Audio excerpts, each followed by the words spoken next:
stiff autumn breeze whispered against the mullioned windows of the old Lantern Inn, carrying with it the scent of distant wood smoke and damp leaves.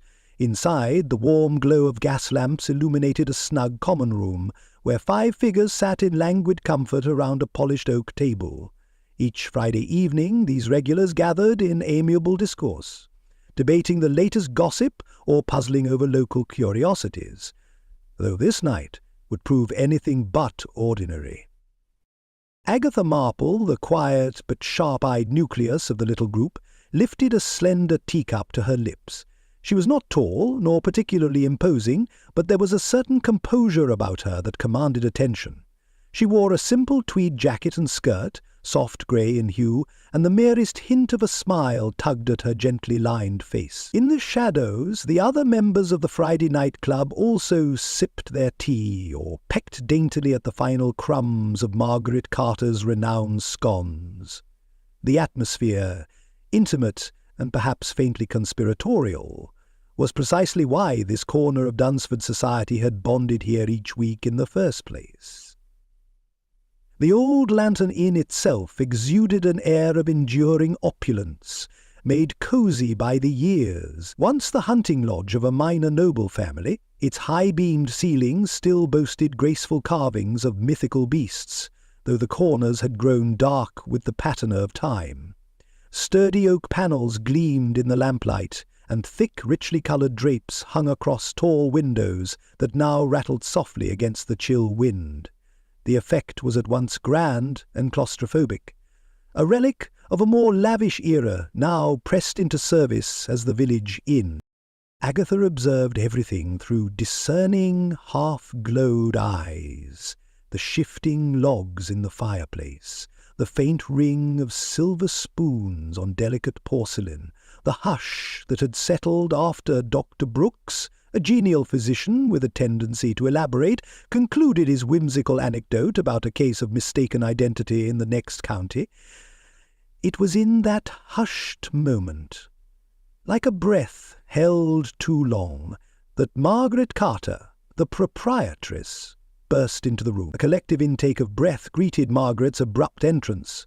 She stood by the door, cheeks drained of colour, one hand gripping the door frame as though to steady herself. Her dark blue frock, generally tidy, was creased with panic. Agatha set down her cup, instantly alert.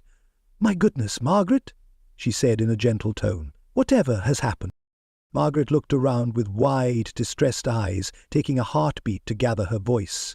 "It's gone!" she whispered hoarsely, pressing a trembling palm to her throat. "Gone from the storeroom! My recipe book!" A murmur rippled through the small group. It took only a moment for each to realize the significance of Margaret's words. The woman's prized compendium of recipes, guarded more zealously than any bank vault, was legendary throughout the county. Its loss could hardly be the work of a mischievous prankster. After all, the upcoming Dunsford Harvest Festival bake-off held considerable prestige, not to mention monetary incentive. Lucy Spencer, a trim young journalist with an intrepid glint in her hazel eyes, stood at once. "Could it have been misplaced?" she asked, her voice fraught, yet seeking reason. "You're always so busy, Margaret. Perhaps you—" "I know exactly where I keep it," Margaret cut in, voice shaking. "In the storeroom cabinet, locked." Her gaze swept the room. "Broken into, more like. And I found this." She held up a small slip of paper, corners crumpled by her trembling grasp. Agatha rose and stepped forward, politely taking the note. The rest of the Friday night club peered around her shoulders, straining to see. The paper bore only a few scrawled words. "You won't be winning this time." A taut silence choked the room, broken only by the hiss of the fireplace. At last Martin Lowe, a reserved fellow rumoured to have served in military intelligence, murmured, "Who would do such a thing? Surely the bake-off can't be so cutthroat." "But it is," Dr. Brooks interjected quietly, a troubled furrow on his brow. "A decent prize, not to mention the prestige for any bakery or household, and Margaret's recipes are quite famous." Margaret drew in a wavering breath. I haven't touched a thing in the storeroom beyond seeing the damage to the cabinet. I came straight here." While the others bombarded Margaret with questions, Agatha Marple quietly walked to the hearth, the note still in her hand. She studied the coarse scrawl of the message, as though the shape of each letter might yield a secret. Her calm was notable even among a group that prided itself on rational minds. She glanced at the door Margaret had left ajar. The corridor beyond seemed to deepen into shadow, as though ushering in fresh uncertainties. At last she turned back, tucking the note into an inner pocket of her jacket with careful deliberation. "Margaret," she said, her tone crisp and measured, "please take us to the storeroom, best to see for ourselves before any further commotion spreads. If a crime has indeed been committed, we must act quickly and discreetly." Margaret nodded, her eyes glistening with a fearful sort of gratitude, while the doctor placed a steadying hand on her elbow. Lucy cast a quick, darting look at Agatha, half in awe of the other woman's composure. Martin Lowe, toying with the watch on his wrist, said nothing, though his gaze flickered with the sharp interest of a man accustomed to unravelling complexities. In a quiet huddle, the Friday night club followed Margaret out of the snug common room. The corridor's parquet floors creaked underfoot, lit only by the glow of a single electric lamp that accentuated the age of the lodge, turned in den. Faint perfume of baking bread mixed incongruously with the tang of dust and thyme. Their footsteps slowed as the storeroom door came into sight. Ere lock splintered. A sense of sudden foreboding clung to the air like a winter frost. Within moments they would behold the wreckage, an upturned container of salt, or flour perhaps, scattered across the storeroom floor, evidence of a forced entry, the absence of that precious leather-bound book upon which Margaret Carter's livelihood so often relied. The question of why and who would loom in the minds of these villagers, each with their own secrets, flaws, and quiet ambitions. For now, though, the group paused on the threshold, as if unwilling to bring the gravity of the situation fully into their midst. Agatha Marple stepped forward, her calmness a gentle anchor in the swirling tide of suspicion and fear. It was a look that promised thoroughness and impartiality, a methodical approach to unveiling truths. No one spoke, for there was nothing to say. A theft in Dunsford, especially involving Margaret Carter, was serious business indeed. As the lamp on the wall flickered, casting curious shadows across troubled faces, it seemed the comfortable walls of the old Lantern Inn had grown close and watchful, as though themselves unwilling participants in the unfolding mystery. And so, in the dying glow of that autumn night, the crime at the old Lantern Inn was discovered. Daring, disruptive, and certain to challenge the delicate facade of contentment that Dunsford prided itself upon. Even then, Agatha Marple's keen mind was already sifting through the scene, quietly assembling the puzzle in her mind. Late afternoon sunlight filtered through the diamond-paned windows of the old Lantern Inn, illuminating a haze of dust motes in the still warm air. Although autumn had begun to strip the oaks and maples of their foliage, inside the inn the scent of sweet pastries and strong tea lent a cosy contrast. Patches of polished floorboards reflected the remnants of daylight, and heavy brocade curtains lent an oddly claustrophobic opulence to what had once been a lordly hunting lodge. At a walnut table near the old stone hearth sat 5 individuals, the Friday night club, who had lingered well past their weekly discussion. Chief among them was Agatha Marple, a woman of quiet composure in her early 60s, wearing a sensible tweed jacket and skirt. Her mild grey eyes and neat silver hair gave little away, yet she possessed a penetrating intelligence all the more formidable for its polite subtlety. They were half in conversation, half listening to the gentle crackle of the fire, when Margaret Carter, proprietor of the old Lantern Inn, hurried into the room, her face ashen. "It's gone!" she cried, setting a trembling hand to her chest. "My recipe book! Someone has stolen it!" That statement shattered the tranquil hush. Lucy Spencer, a spirited young journalist, sprang up at once, nearly upsetting her teacup. "Stolen?" she echoed. "Surely there must be some mistake." But Margaret, eyes glistening with panic, shook her head vehemently. "I'm certain. The cupboard was forced open. My notes and supplies all in disarray." At these words, Dr. Edwin Brooks, a jovial physician with a kindly but inquisitive manner, set aside his saucer and rose from his seat. "My dear Margaret," he said, his low voice attempting to soothe, "try to catch your breath and tell us precisely what you found." Margaret drew in a shuddering breath and clasped her apron in both hands. "I went to fetch my recipe book to finalize preparations for the Dunsford Harvest Festival bake-off, only days away, as you know. When I reached the storeroom, I noticed the lock on my spice cabinet had been tampered with. At first, I thought it must be a trick of the light, but then—" Her gaze flickered around the group as if struggling to maintain composure. "Everything was in chaos. My notes, my recipes for the competition gone, and the spare ingredients I'd meticulously set aside were covered in salt from a toppled canister, utterly ruined." From her corner of the table, Agatha Marple pressed her lips together thoughtfully. Her eyes, cool and assessing, passed over Margaret, then flitted to the open doorway behind the innkeeper. In that corridor lay the storeroom, now evidently the heart of a crime. Lucy stepped closer to Margaret, laying a sympathetic hand on her arm. "But why? Who would do such a thing?" Martin Lowe, a reserved man rumoured to have served in discreet government work during the war, cleared his throat. The bake-off does bring some measure of fame, and the winner's chosen charity stands to receive a sizable donation. If Margaret's recipe book is as valuable as everyone says—" Margaret's face, already pale, turned paler yet. "I've been runner-up before, but many times I win, and the donation is especially dear this year." She paused, uncertain how much to divulge. "I had a personal stake in ensuring a particular cause received the money. Whoever took that book knew exactly what they were doing." A hush fell, broken only by the popping of logs in the fireplace. The air felt thick with both indignation and apprehension, as if the heavy drapes had tightened the walls around them. Dr. Brooks spoke again, glancing discreetly toward Agatha. "Shall we see the storeroom? I imagine our Agatha might glean something from the scene." Margaret hesitated, her anxious eyes scanning the group. Then she nodded quickly, half in resignation, half in hope. "Please, yes. I don't know what to do. The bake-off is days away, and my best recipe—" Agatha Marple rose in a smooth, unhurried fashion. Though unassuming in her manner, there was a quiet assurance about her that calmed Margaret somewhat. "Show us, my dear," she said kindly. "We will do what we can." Together they made their way to the corridor.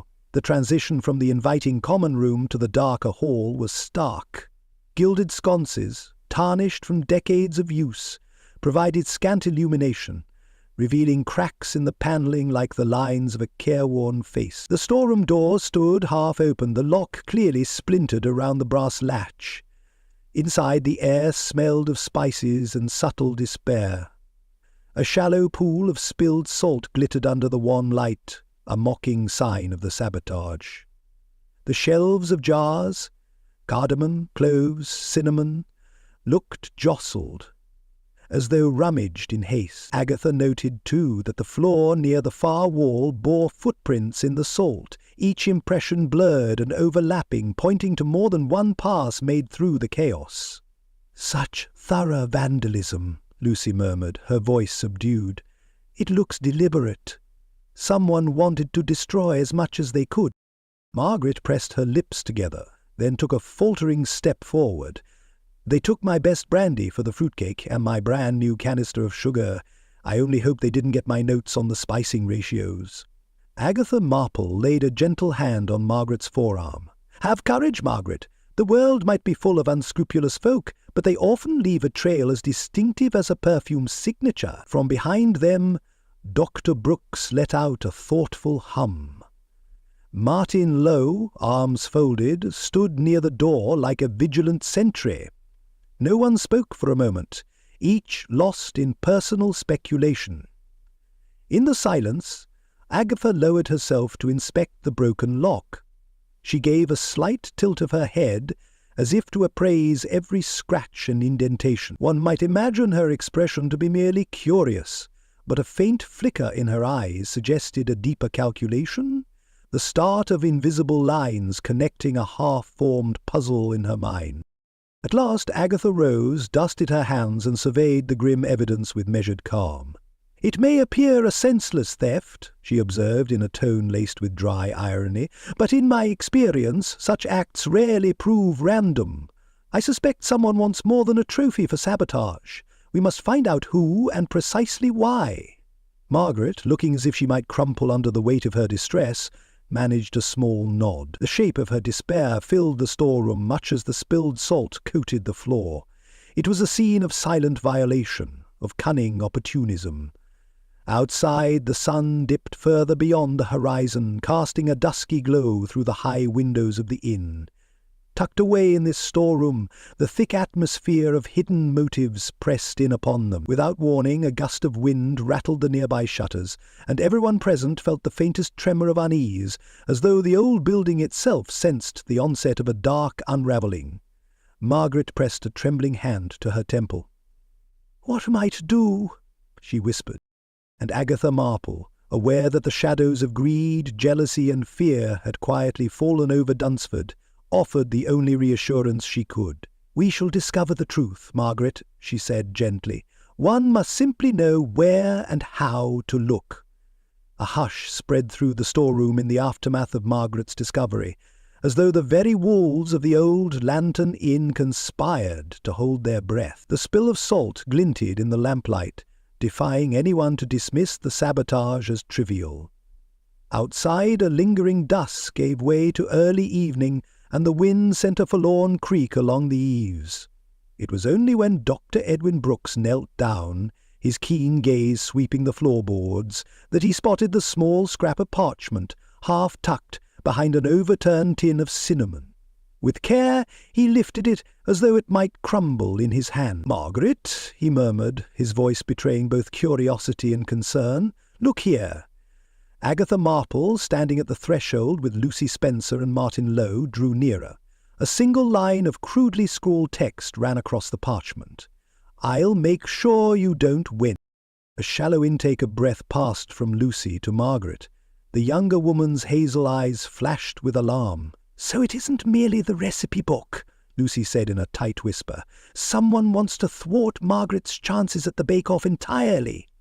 Margaret Carter clutched the edges of her apron. "This note? It's so personal. Who would wish me such ill will?" She appeared lost between disbelief and an anxiety that threatened to spill over at any moment. Agatha stepped forward, glancing briefly at the tattered edges of the parchment. Her silver hair, neatly pinned, glimmered in the lamplight. She spoke in that measured, thoughtful tone so characteristic of her. "If it were a simple theft, the culprit might have taken the book and left. But this smear of salt, the smashed container, it suggests a certain deliberation." Dr. Brooks nodded in agreement. "Indeed. Whoever did this seemed determined to ruin your supplies in the process." Lucy's brow furrowed. "You think it's a competitor?" She glanced around as though expecting a masked figure to lurk in the storeroom's shadows. After all, the bake-off does attract, well, some passionate contenders. Martin Lowe, who so often kept his thoughts behind a polite reserve, let out a small hum.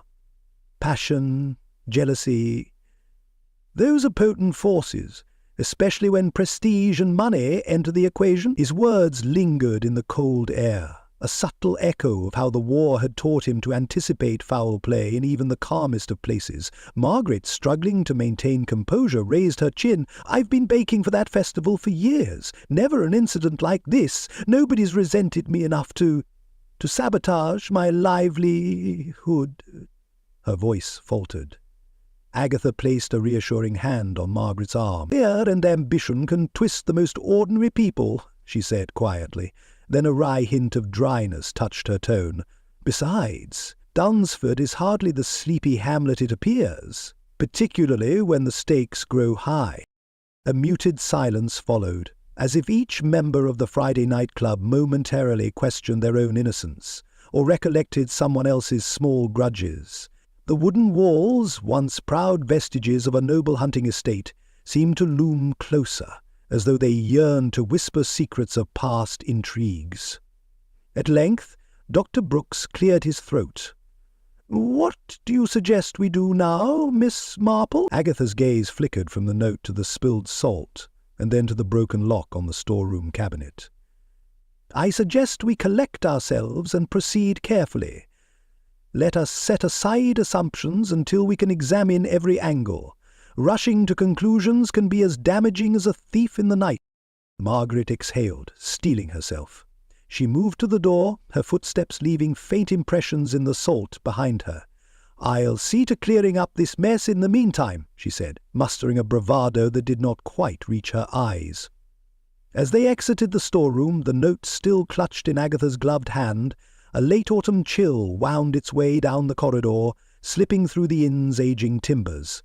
It spoke of a subtle menace growing in the heart of Dunsford, a reminder that secrets seldom remain silent for long, and as each member of the Friday night club retreated into their own thoughts, the riddle of the missing recipe book became less a matter of petty theft and more an urgent puzzle waiting to be solved.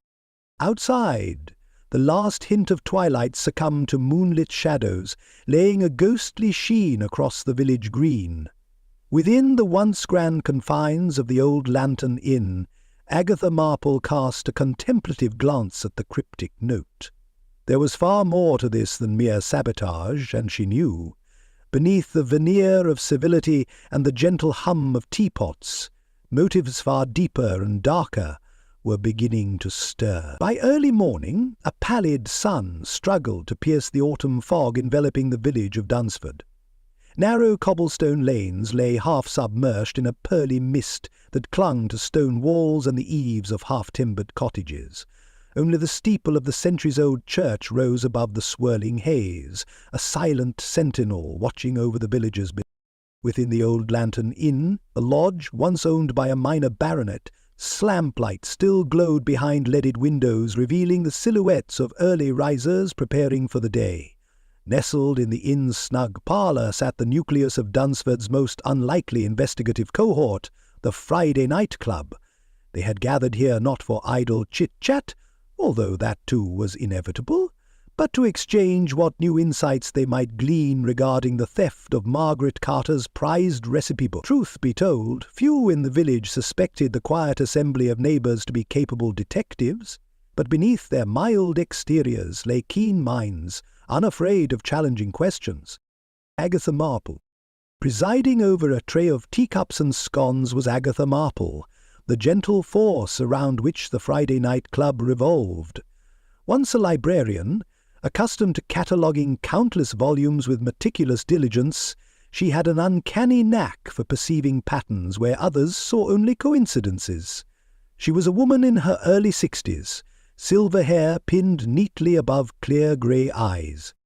The parlour's amber light highlighted the fine lines of her face, each a silent testament to years spent observing rather than intruding. She now directed a thoughtful gaze at the cup in her hand. Agatha often found tea an excellent companion to reflection. It provided just enough pause to weigh observations with measured calm. Leaning back in a slightly creaking armchair, she recalled the stolen recipe book and the malicious note discovered the previous night. "I'll make sure you don't win." It still rattled at the edges of her mind. She found herself contemplating not for the first time how jealousy could burrow itself deep into human nature. The faint clink of a teacup against its saucer brought her back to the present moment. Dr. Edwin Brooks. Across from her, perched on a sturdy wooden chair, sat Dr. Edwin Brooks, a genial man in his late 40s, whose broad smile and sonorous voice often enlivened any gathering. The son of a seamstress and a travelling salesman, he had earned a modest but secure standing as the village's doctor, a role he approached with equal parts dedication and theatrical flair. The good doctor's eyes sparkled with curiosity as he recounted, rather animatedly, one of his latest patients who had insisted that a common cold was the dreaded influenza. "I dare say," he exclaimed with playful exasperation, "people do so love to imagine the worst. A simple cough, and they see themselves consigned to the sick-bed for weeks." A wry grin tugged at Agatha's lips. "One must be grateful you're here to set them straight." Box chuckled. "Well, one tries, although," he leaned forward, voice dropping in conspiratorial amusement, "I might have embellished the story a bit. No harm done, merely keeps the conversation lively." He flashed a disarming smile, which Agatha knew well signalled his penchant for exaggeration. Still, she privately considered that beneath his genial chatter ran a sharp intellect capable of noting small details his patients might not think to hide. She had seen more than once how his doctor's instincts uncovered truths that ordinary folk often overlooked. Lucy Spencer. Seated near a tall window, sipping fragrant tea and gazing at the mist-shrouded village, was Lucy Spencer. Only recently returned from an assignment in distant Morocco, she carried a faint air of worldliness about her. The discreet jingling of silver bracelets on her wrist and the embroidered shawl draped over her shoulders hinted at the exotic locales she had visited. "Nothing compares to Dunsford's crisp mornings," she remarked, with a wistful smile. "Though I confess I do miss the smell of spice markets and orange blossoms. The world beyond is both marvellous and dangerous, but I never forget the solace of home." Brooks regarded her with a mixture of admiration and curiosity. "That shawl, Lucy. Moroccan, is it? One of your souvenirs, I take it?" Lucy nodded. "A gift from a Berber woman who guided me through a narrow pass in the Atlas Mountains. She told me that every stitch carried a blessing for safe travels." Agatha studied Lucy over the rim of her teacup. An adventurous soul in a traditionally quiet village was bound to provoke speculation, yet Lucy's open manner made her difficult to distrust. Still, Agatha suspected that Lucy, like many in Dunsford, might be harbouring secrets of her own. Travel journalism was a curious profession for a young woman with an earnest gaze and a taste for curiosity. Where might a longing for excitement lead someone when money or pride were at stake? Shared purpose and hidden threads. Dunsford, cloaked in its pastoral appeal, seemed far removed from the lurid headlines that Lucy often chased, yet a stolen recipe book, apparently no more than local gossip at first, had cast a shadow of deeper intrigue. The slip of parchment bearing that threat, the sabotage in Margaret Carter's storeroom, all pointed to a carefully laid plan rather than a random act. Agatha motioned for the others to draw closer. "We might consider who stands to benefit most from Margaret's misfortune," she said softly.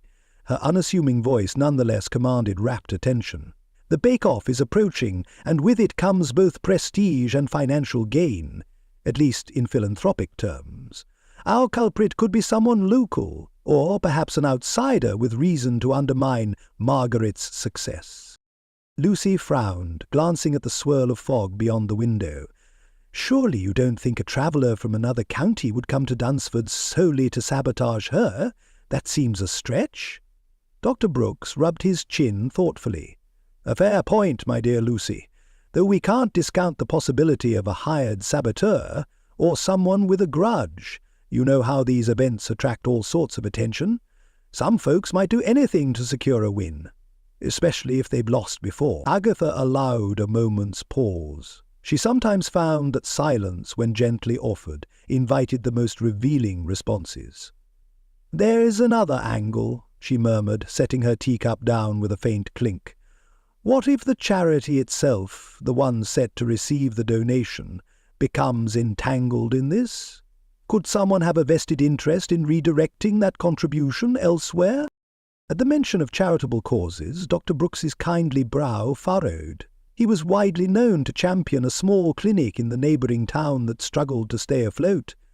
If Margaret intended to donate any winnings to a rival institution, might that rub someone the wrong way? Agatha noted his expression, her mind quietly assembling puzzle pieces. Lucy let out a small sigh. "I only hope the culprit isn't someone close to us," she said, her voice tinged with regret. "The thought of betrayal from within the village." Her sentiment lingered in the parlour's stillness. Outside, the mist had begun to disperse under a timid sun, revealing the shapes of tall poplar trees swaying along the cobbled main street. But the gloom of suspicion lingered indoors like a second fog, intangible yet stifling, and a to investigate. As the three companions rose from their seats, they exchanged determined glances. This was more than a casual puzzle. It was a matter of pride and trust in a tightly knit community. The Old Lantern Inn creaked gently, almost in agreement. Below them, the murmur of Margaret Carter's employees setting tables for the lunch crowd filtered through the floorboards. Dr. Brooks straightened his coat. He said, with the genial air of a gentleman presenting a proposition, "I believe a thorough conversation with Margaret might be in order. Perhaps she's recalled some small detail she overlooked in the shock of last night." Lucy gathered her embroidered shawl around her shoulders and nodded. "I'll speak with a few shopkeepers I know, though it's the merest hunch. They might have noticed strangers lurking about." Agatha offered a mild smile. "Excellent thinking, Lucy.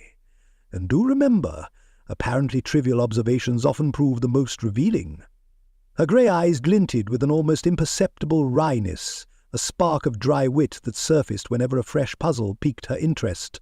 "After all," she added quietly, "sometimes the greatest secrets are hidden by the most ordinary facade." And so they prepared to set out into the hush of a 1920 Dunsford morning. Agatha with her calm deliberation, Dr. Brooks with his eager curiosity, and Lucy with her worldly charm. Each would uncover new threads and possibly new suspects. They could not have guessed just how tangled the web of motivations ran beneath Dunsford's placid surface, nor how heavily the threat of sabotage would weigh on them all. Yet they pressed on, united in their quiet vow to shine light on what lurked in the shadows, and as the door to the parlour clicked shut behind them, the Old Lantern Inn seemed to sigh, its timbered walls settling into uneasy silence, patiently awaiting the unfolding of secrets that had only begun to stir. A languid morning sun cast long shadows across the stone-paved courtyard of the Old Lantern Inn, lending a fleeting warmth to the crisp autumn air. Already the hush of dawn had given way to the sounds of preparation within. Pots clinked in the kitchens, chairs scraped across flagstones in the dining area, and muffled footsteps moved up and down the winding corridors. For a grand building originally intended as a hunting retreat for minor nobility, the inn now seemed both stately and faintly claustrophobic, like a faded dowager clinging to past glories, yet filled with unseen dramas in every corner. In the snug parlour at the back of the inn stood two figures, outwardly dissimilar, but bound by recent events. One was Margaret Carter, mistress of this venerable establishment, and victim of the recent theft. The other was Martin Lowe, the quiet newcomer whose polite reserve stirred much curiosity around Dunsford. Both, for different reasons, were at the heart of the puzzle that had sent the village's comfortable routine into disarray. Margaret Carter, the warm-hearted owner. Margaret Carter's presence seemed to fill the parlour with reassuring solidity. She was neither young nor old, one might place her in her early 50s, and carried herself with practical efficiency. Friendly brown eyes, lightly creased at the corners, contrasted with the deeper lines of worry now etched across her brow. Her auburn hair, starting to show strands of silver, was tucked into a neat twist, and she wore a plain yet elegant day dress, suitable for managing the inn. Having discovered her recipe book stolen and her storeroom sabotaged, Margaret had spent a restless night torn between hurt and indignation. Yet even now her posture remained steadfast, as though no calamity could truly undermine her sense of duty to her patrons. Anyone who had known her over the years would say that Margaret Carter embodied the Old Lantern's spirit, stalwart, generous, and unerringly loyal. She stood by a mahogany sideboard, methodically arranging cups and saucers for the day's first customers. The parlour's high-beamed ceiling and carved wainscoting offered a genteel reminder of the inn's genteel origins, yet the atmosphere felt subdued by the aftermath of the burglary. She glanced up at the tall windows, where sunlight strove to penetrate the heavy brocade curtains. "Perhaps I should leave them open wider," she murmured, half to herself, half to Martin, "to let in a bit of light. I'd hate for my inn to look as gloomy as I feel." Martin Lowe, the reserved newcomer. Leaning quietly against the doorframe, Martin Lowe inclined his head in agreement. A trim man in his early 40s with close-cropped dark hair peppered at the temples, he wore a tailored but modest tweed jacket, a garment that spoke more of function than fashion.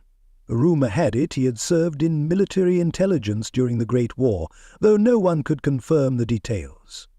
He offered few hints himself, deftly sidestepping curiosity with polite half-answers. His air of understated confidence, combined with a certain stillness of demeanour, made villagers uncertain whether to view him as an intriguing presence or a potential threat. Some speculated he had come to Dunsford on undisclosed business. Others believed he merely sought the quiet life. Now, as the theft cast suspicion in all directions, Martin found himself watched more closely than he might have wished. He moved away from the door, stepping into a rectangle of sunlight that lit dust motes dancing around him. "Gloom doesn't suit you, Mrs. Carter," he said, voice calm. "Though I understand how distressing this must be." Margaret exhaled sharply. "It's the bake-off that troubles me most. Not because of my pride, you see, but the donation. If I fail to present my best dish, there's precious little chance of winning, and that money, well, it was promised to a cause very dear to my heart." Martin's dark eyes flickered with sympathy. "I imagine it must be no small sum." She nodded, tightening her grip on a cup before placing it gently with the others. "Substantial enough to matter. Whoever did this must have known what it would cost me. Financially, yes, but also personally." A moment's silence settled, broken only by the faint hum of voices in the corridor. The inn's staff bustled about, but a heavy hush hovered in the parlour, as though the old walls themselves listened. Quiet interplay of motives. Seemingly from nowhere, Agatha Marple appeared at the threshold. She glided inside with a serene composure, her silver hair pinned neatly, a mild smile playing around her lips. One could almost miss her entrance, so soft was her tread, yet Martin and Margaret both turned to greet her, sensing her quiet authority.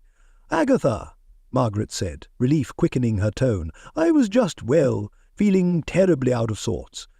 "Have you discovered anything yet?" Agatha offered a small, sympathetic tilt of her head. "One hardly uncovers a culprit overnight, my dear, but fresh perspectives and gentle questions often illuminate hidden corners.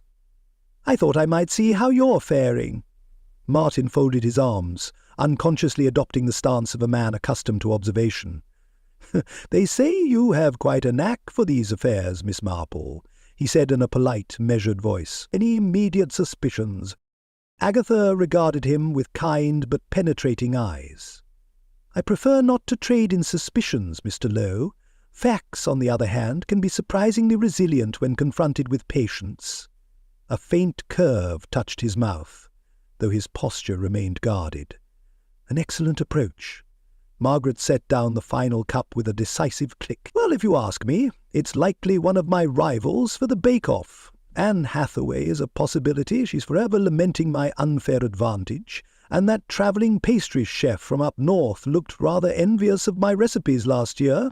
She paused, her features clouding. "But then again, could it be someone from here in Dunsford? Someone I trust?" At that, Martin's eyes strayed to the sash window, as though recalling a conversation or memory unspoken. Agatha watched him in her peripheral vision, noting a subtle tension in the set of his shoulders. Was that concern, or simply a pang of sympathy? Agatha smoothed her skirt with an absent gesture.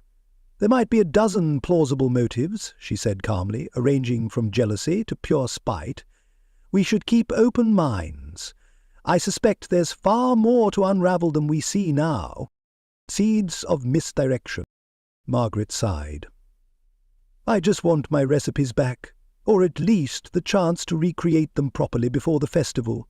Whoever's behind this is callous indeed." Martin lowered his voice, offering quiet reassurance. "We'll help you, Mrs. Carter.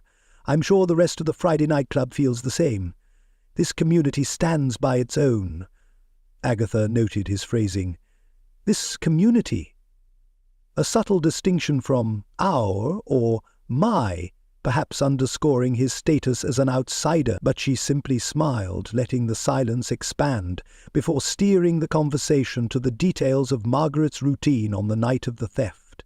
It was in these everyday recollections, when hearts softened to speak of small, overlooked matters, that the most telling insights often emerged. Margaret recounted the day's events, preparing dough in the early afternoon, greeting a handful of travellers who checked into the inn, and locking her storeroom before retiring for the evening. Martin listened with the polite attention of someone well trained in gleaning intelligence. Agatha quietly asked about any unusual deliveries or persons loitering about. The dialogue's rhythmic back and forth seemed ordinary enough, until Margaret recalled a perplexing detail about a door left slightly ajar in the storeroom corridor. "You're certain you secured it?" Agatha prompted, her voice mild yet intent. "Yes," Margaret insisted. "I never leave that door unlocked, but after the theft it was ajar." Martin's gaze flicked briefly toward the corridor. "A detail worth noting." Agatha's eyes glinted with a ripple of wry amusement. "As I said, facts can prove most instructive." A tense atmosphere grows. Footsteps in the hall signalled the arrival of a maid setting up for luncheon service. The Old Lantern Inn's main dining room, sumptuous in oak panelling and stained glass, would soon fill with chattering patrons who remained blissfully unaware of the mysteries brewing under their very noses.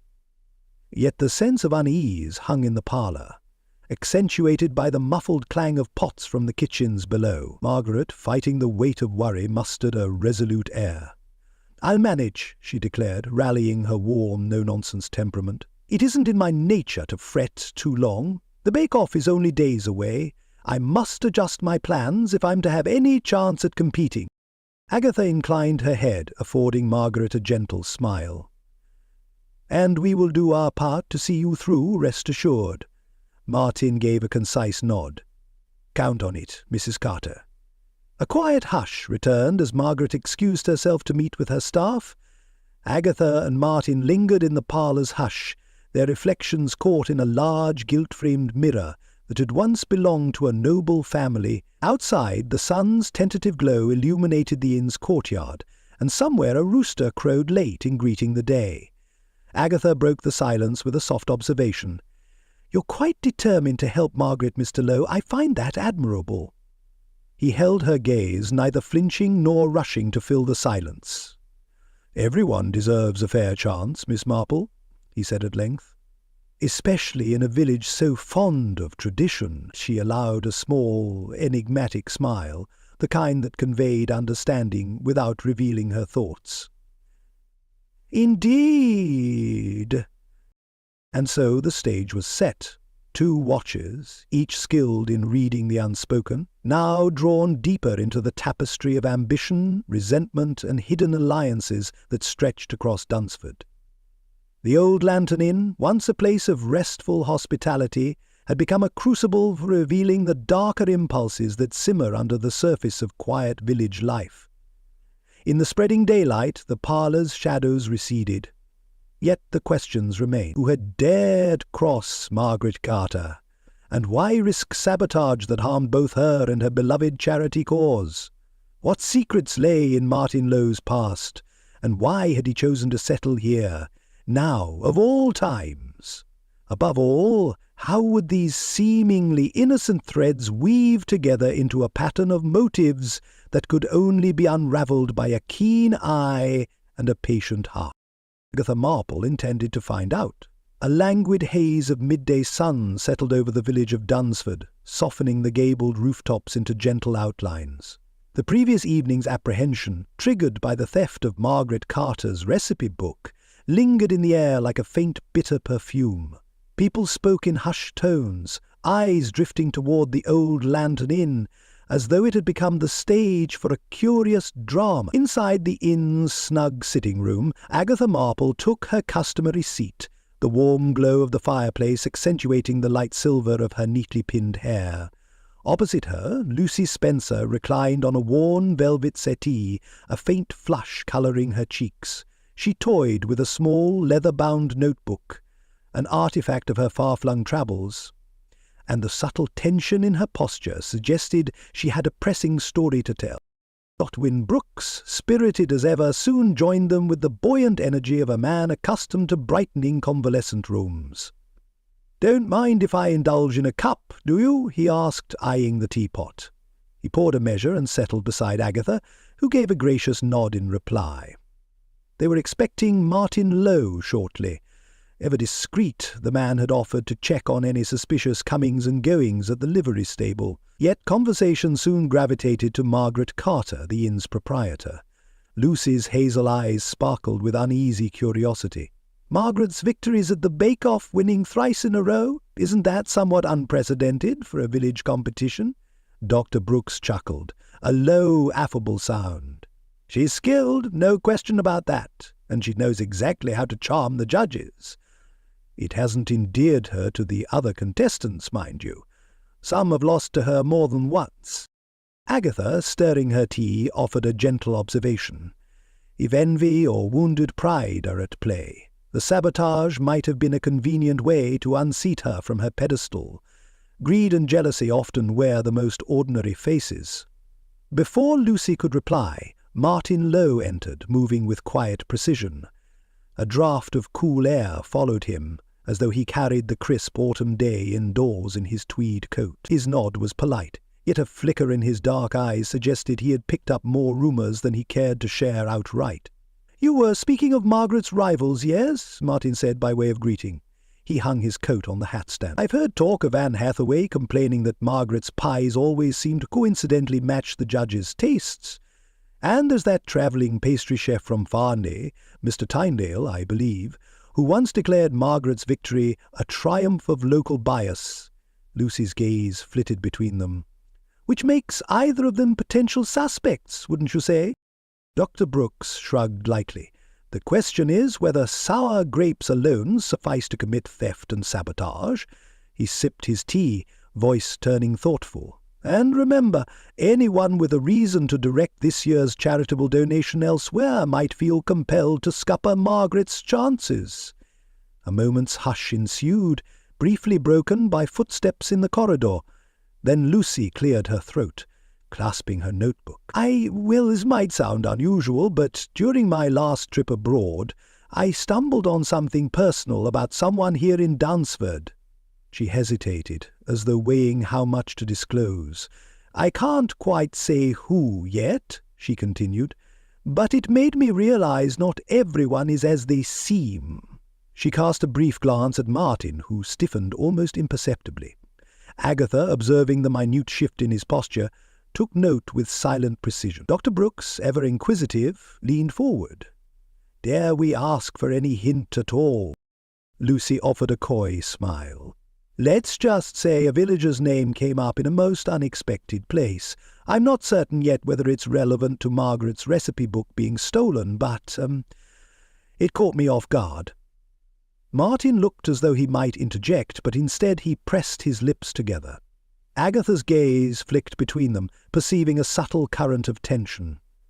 A bristle of unsaid truth. The air felt charged in the small sitting-room, the carved panelling and thick drapes heightening an almost claustrophobic sense that secrets hovered just out of reach.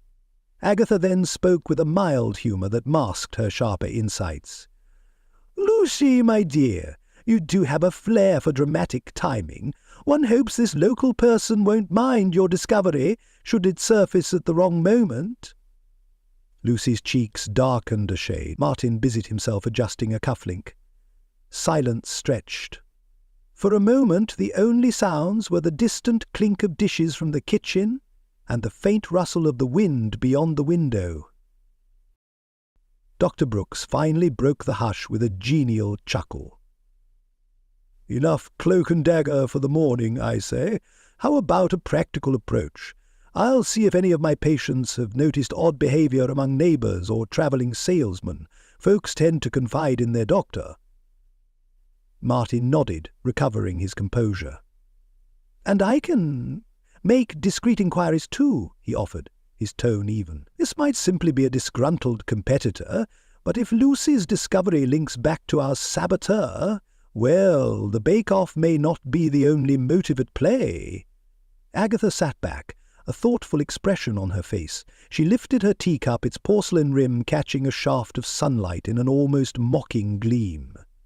"Yes, indeed," she murmured. "It appears Dunsford is brimming with motivations, rivalries, concealed identities, ambitions, One wonders how many of these threads must come together before we can see a tapestry of truth. Outside, the wind sighed through the narrow streets, tossing golden leaves against the inn's windows. Yet the real storms, it seemed, brewed within the hearts of these quietly scheming villagers. Hearts that carried pride, fear, and longing. And as Lucy's revelations settled into the unspoken tension, Agatha Marple could not help but suspect that the puzzle lay far deeper than a mere spat over recipes and ribbons. A languid September sun beamed over Dunsford's winding lanes, casting a golden hue upon the moss-covered stone walls and stained-glass windows of the village's old church. The customary bustle of market day filled the crisp air with chatter, yet an undercurrent of restlessness threaded through the crowd. Margaret Carter's stolen recipe book continued to dominate local gossip, whispered in corners and over cups of tea. Behind the heavy doors of the old Lantern Inn, Agatha Marple strolled into the small private lounge where Dr. Edwin Brooks stood by the mullioned window. Dust motes danced in a beam of late-afternoon light behind him, creating the illusion of a spotlight trained upon the amiable, ever-smiling physician. A faint frown lined his Miss Marple, Dr. Brooks said, catching sight of her approach. He gave a cordial nod, though his hand remained clasped behind his back, a display of tension, perhaps, or a sign of suppressed worry. "Have you heard that Mrs. Burton down on Maple Street insists she saw a stranger lurking about last night? She'd only revealed that much to me, I'm afraid, so I took the liberty of speaking to her father. The story is, well, quite vague." "Vagueness can hold surprising truths, Doctor," Agatha replied, her voice gentle yet laced with a subtle dryness. "But how is it you seem so agitated?" He shifted his feet, gazing out at the afternoon throng of villagers. "It's merely the bake-off. I've a personal stake of sorts. My name, after all, is tied to the local clinic I sponsor. If someone other than Margaret Carter wins, the charitable donation would be directed to my clinic." Agatha's grey eyes reflected a soft empathy. She knew that Dr. Brooks treated many of Dunsford's poorer residents at little or no charge.